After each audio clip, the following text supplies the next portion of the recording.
What up, S&M Hit Squad, and welcome back, guys. Here's your boy Sean. And your girl, Mel. Yes, guys. Welcome, S&M Welcome Squad. back. All right, so today we got 7-stage collapse pattern, all right? America is at stage 5. Why is that? You guys put this one in the comment section, and we are here to react to it. Stage 5. All right, so guys, go ahead, smash that like button, turn on that notification bell so you guys are notified next time we upload. And don't forget to hype this video up. Here we go, guys. Let's dive into it.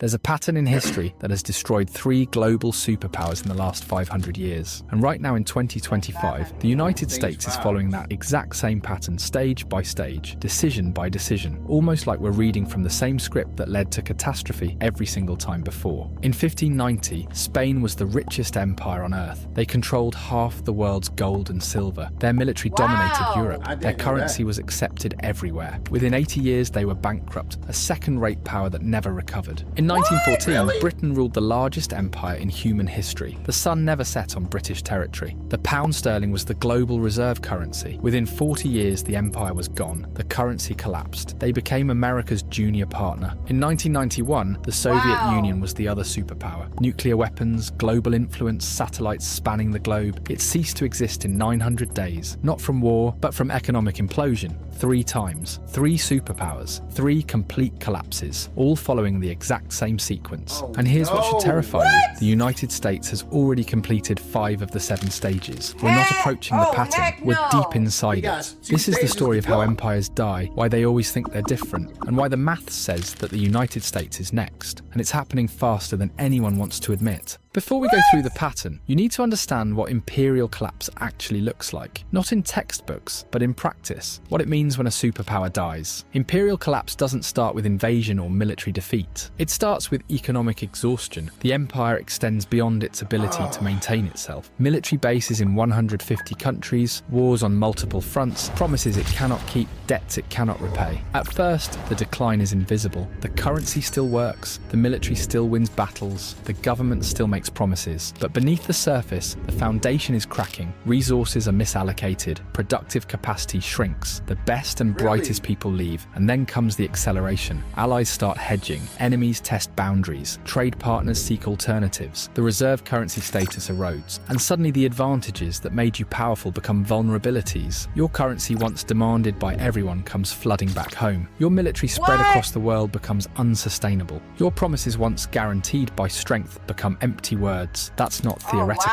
That's what happened to Spain, Britain, and the Soviet Union. And it happened because they made exactly the same decisions that America is making now. They believed their power was permanent. They overextended militarily. They debased their currency. And they refused to accept reality until collapse was already underway. Let's look at how it actually happened 3 times the exact same way. Let's start with the first global empire, Spain, from the 1500s to the 1600s. After Columbus discovered the Americas in 1492, Spain became the first true world power. They conquered the Aztec and Inca empires, seized control of the richest gold and silver mines ever discovered. By 1550, Spanish ships were bringing home 200 tons of silver per year. By 1600, over 400 tons annually. Spain controlled the money supply of Europe. The Spanish reals was the global reserve currency. Everyone wanted Spanish silver. And this is where the pattern begins, with a country that controls the money of the world and believes that it makes them invincible. King Philip II, who ruled from 1556 to 1598, had more money than any monarch in history, and he spent it on empire. Stage 1 is military overextension. Spain fought wars everywhere, simultaneously against the Ottoman Empire in the Mediterranean, against France and Italy, against Protestant rebels in the Netherlands, against England's navy, wars in the Philippines and wars in the Americas. By 1580, Spain had military commitments on 4 continents. The cost was staggering. Half of Spain's revenue went to the military, and still, it wasn't enough. Stage 2 is currency debasement. The Spanish crown couldn't pay its bills with taxes alone, so they did what every failing empire does. They debased the currency. They started mixing copper into silver coins. A coin that was supposed to be pure silver became 50% copper, then 75% copper. The face value stayed the same, but the real value plummeted. By 1600, Spanish silver coins contained barely any silver. Merchants stopped accepting them at face value. Inflation exploded. Stage 3 is debt spiral. Spain borrowed constantly from Italian bankers, from German bankers, from anyone who would lend. By 1557, less than 20 years into Philip's reign, Spain Spain declared bankruptcy. They defaulted on their debts, restructured, and kept borrowing. They declared bankruptcy again in 1560, again in 1575, again in 1596. 4 bankruptcies in 40 years. Each time they promised reforms. Each time they went right back to borrowing and spending. Stage 4 is loss of productive capacity. Here's what people don't understand about Spain's collapse. They had all the gold and silver in the world, and it destroyed them because when you have unlimited money, you stop producing. Why grow food when you can import it? Why build ships when you can buy them? Why innovate when you can just spend? Spanish nobility considered every work beneath them. As a result, manufacturing declined and agriculture stagnated.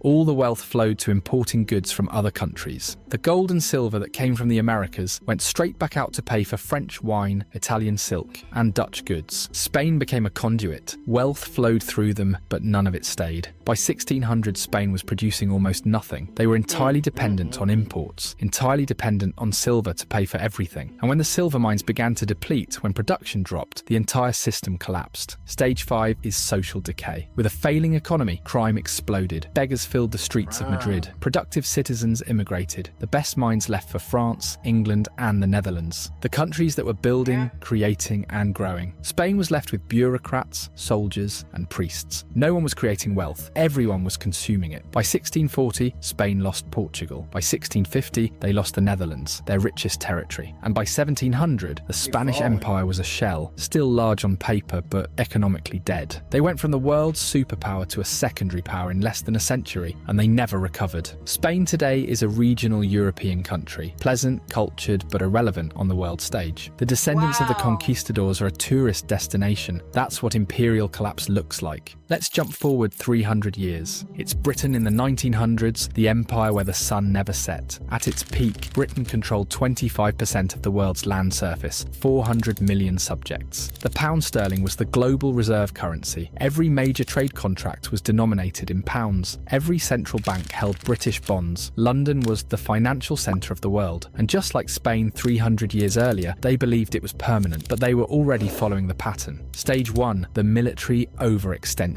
By 1900, Britain had military commitments everywhere. India, Africa, the Middle East, China, the Pacific, the Caribbean. They had to defend territory on 6 continents. The cost was enormous. And when World War I started in 1914, Britain faced a choice. Stay neutral and let Europe destroy itself, or jump in and bankrupt the empire to win. They chose to fight. World War I cost Britain over $40 billion. That's $1 trillion in today's money. They borrowed from everyone, mostly from the United States. By 1918, Britain owed America billions. The creditor had become the debtor, but they'd won the war. They kept the empire. They thought they could rebuild, but they were wrong. Stage 2, currency debasement. The pound sterling was supposed to be backed by gold, but the war had drained Britain's gold reserves. They'd shipped gold to America to pay for weapons, food, supplies. By 1920, Britain's gold reserves were half what they had been in 1914, but they tried to maintain the pound's value anyway. They went back on the gold standard at the pre-war rate in 1925. The problem was that the pound was overvalued. British exports became too expensive. Manufacturing declined, unemployment rose, and the government had to keep interest rates high to defend the currency. This destroyed the domestic economy. By 1931, they couldn't hold it anymore. Britain abandoned the gold standard. The pound lost 25% of its value overnight. Stage 3, the debt spiral. Britain never recovered from World War I debt, and then World War II started. Another $120 billion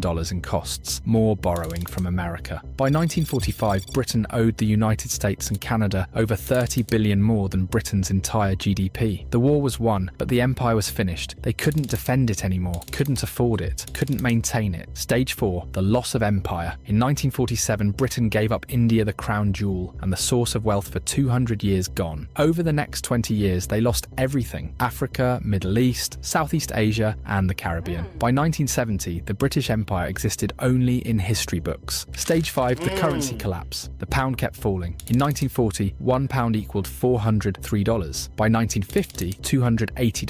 By 1970, $240. By 1980, £2 is equaled 30, and today it's fallen to £27. The global reserve currency became a regional currency. Britain tried to maintain permanent seat on the UN Security Council, nuclear weapons, special relationship with America. But everyone knew the truth. They were a former power, a museum of what used to be great. The empire was gone and it never came back. Now let's look at the most recent example, the Soviet Union, which ruled from 1945 1945 to 1991. After World War II, the USSR emerged as a superpower. They had nuclear weapons, massive military control over Eastern Europe, satellites in space, and they believed they were the future, and communism would bury capitalism and the Soviet model would dominate. For 45 years, they competed with America, matched USA militarily, built more tanks, more missiles, more troops, but beneath the surface, the economy was dying. Stage 1, the military overextension. The Soviet Union spent 15 to 20% of GDP on the military. That's triple of what America spent. They had to match American technology, American reach, American alliances. They were in Afghanistan, propping up Cuba, supporting Syria, Vietnam, North Korea, Angola, Ethiopia. Everywhere America had influence, they had to counter. The cost was unsustainable. Stage 2, the economic stagnation. The Soviet economy stopped growing in the 1970s. Oil revenue kept them afloat, but nothing else worked. Factories produced junk, farms failed, technology fell decades behind. By the 1980s, the Soviet Union was importing grain. A country with some of the best farmland on earth couldn't feed itself. Why? Because central planning doesn't work, because innovation dies under control, because no one produces when there's no incentive. Stage 3, currency collapsed. The ruble was never a real currency. It couldn't be exchanged internationally. Even Soviet citizens didn't trust it. They used dollars when they could get them. The government had to buy foreign goods with gold and oil because nobody wanted rubles. By 1985, oil prices dropped. Soviet gold reserves were depleting. They were running out of real money. Stage 4, the loss of empire. In 1989, the Berlin Wall fell. Eastern Europe left. Poland, Hungary, Czechoslovakia, Romania, East Germany, all gone in a year. The satellites that gave the Soviet Union strategic depth vanished. The Soviet government couldn't stop it, and they were broke. Stage 5, the complete collapse. On December 26, 1991, the Soviet Union ceased to exist. 900 days from Berlin Wall to complete dissolution. No war, no invasion, just economic implosion. The military couldn't be paid. The government couldn't function. The ruble became worthless. A superpower with 30,000 nuclear weapons collapsed from internal economic failure. The pattern played out again: overextension, currency failure, debt, loss of empire, and finally collapse. And here's what should keep you awake at night. The United States is following the exact same pattern stage by stage. Let me show you how. Stage 1, the military overextension. The United States has over 750 military bases in 80 countries. It has troops in 150 countries. It is committed to defending Europe through NATO, defending Japan, South Korea, the Philippines, fighting in the Middle East, countering China, countering Russia. Its military budget is $850 billion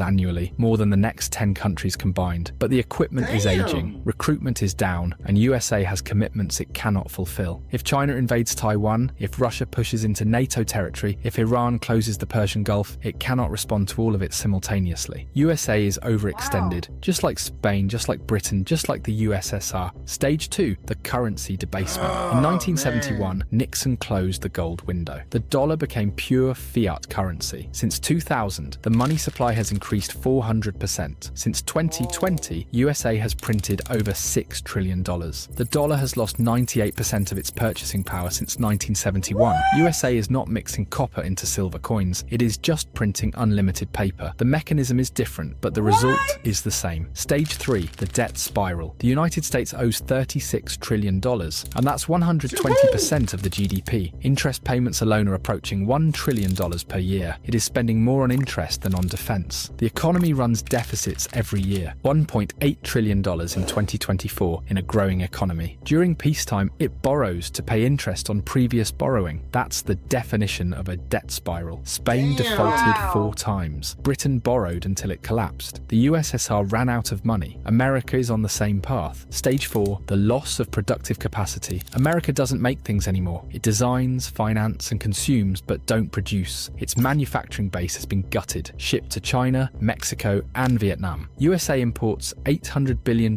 more than it exports annually. It is dependent on foreign supply chains for everything: medicine, electronics, steel, even military components. Just like Spain became dependent on imports while the silver flowed out, USA is dependent on imports while dollars flow out. Stage 5, social decay. Trust in institutions institutions is at all-time lows. Crime is rising. Homelessness is exploding. Drug overdoses kills 100,000 Americans annually. The best and brightest are leaving or checking out. Fertility rates are collapsing. Wow. Political dysfunction is total. We Americans can't agree on anything, can't fix anything, can't build anything. The signs of decay are everywhere, but everyone pretends it's fine. It's not fine. We're on stage 5 of 7. The Soviet Union made it to stage 5 before complete collapse. So did Britain. Spain lasted longer, but the pattern is the same. We're not at the end yet, but we're deep into the sequence. Stage 6 is loss of reserve currency status. That's when allies start diversifying, when trade moves to other currencies, when the dollar comes flooding back home because no one needs to hold it anymore, and we're seeing early signs. BRICS nations are developing alternatives. Central banks are buying gold. China and Russia are trading in yuan and rubles. Saudi Arabia is accepting yuan for oil. The cracks are forming. Stage 7 is total collapse, not gradual decline, sudden implosion. The Soviet Union went from superpower to non-existent in 900 days. Britain lost the empire in 20 years. Spain took longer, but the result was the same. When the reserve currency fails, when the debt becomes impossible, when the military can't be funded, it doesn't decline gracefully. It collapses quickly, brutally. And everyone who thought it couldn't happen here learns the same lesson every empire learns. It can, and it does. 3 empires followed this pattern: Spain, Britain, the USSR. Each believed they were exceptional. Each believed they were different. Each believed the rules didn't apply to them, or they were wrong every single time. The pattern doesn't care about exceptionalism. The pattern is mathematical. You cannot spend beyond your means forever. You cannot maintain empire without productive capacity. You cannot debase your currency without consequences. You cannot avoid stage 6 and 7 once you've completed 1 through 5. The sequence is locked in. The only question is timing. Maybe America has 10 years, maybe 5, or maybe less. But the pattern says that the collapse is coming. And when it comes, it won't be slow. It'll be sudden. Do subscribe to the channel if this opened your eyes. That's See you in scary. another video.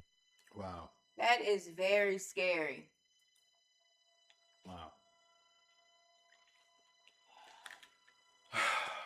That's why I like doing these type of videos, because you can learn a lot. Most definitely. I didn't know that we was in so much debt. Yeah. And the fact that we have our military all over the world. More money. Yeah. And we don't produce anything about, And the we value don't of our have dollar is anything going of down. our own. That's scary. And How- we need we need everything. We buy things from other people. So if we're not producing and our value of our currency is going down. Yeah, but he said we was just printing paper. just printing it. Have we already started to collapse?